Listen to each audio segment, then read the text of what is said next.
Hi, my name is Lana McNulty, and this is my 3D model of a circular supply chain for aluminium drink cans.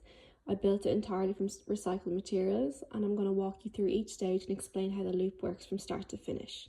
So first, on the top left view of bauxite, this is the raw material dug from the earth and used to create primary aluminium.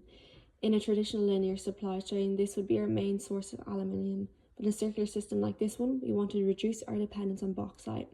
Just below it then, we have recycled aluminium. Aluminium can be recycled forever without losing its quality. This material comes from used cans and scrap, and using it reduces the environmental impact and saves up to 95% of the energy needed to produce aluminium from bauxite. So then we're moving on to the smelter and rolling plant.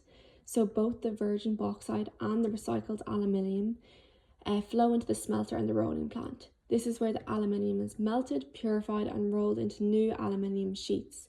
These sheets are then ready to be formed into cans. Then we move to the can manufacturing. Here is where the aluminium sheet is shaped and formed into empty aluminium cans. These are now ready to be filled with drinks. The next stage is distribution. After the cans are manufactured and filled, they're transported by trucks to warehouses, retailers, and finally the consumer. This represents the logistics network that moves the product through the forward supply chain. So then here we have the customer use stage next. This real aluminium can represents the moment the drink is purchased and consumed. What happens next determines whether the material becomes a waste or re-enters the circular system. So then we have the recycling plant. So when the used can is placed into recycling, it arrives at the recycling plant. Here, the can is sorted, compacted, shredded, and melted back into new aluminium.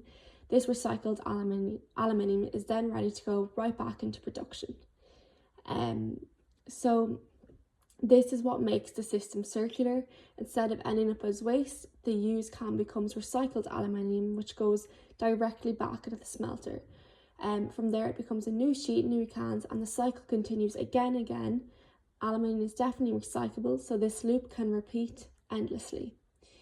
Thank you for watching. This model demonstrates how a circular supply chain can reduce waste, save energy, and keep value materials like aluminium in constant use.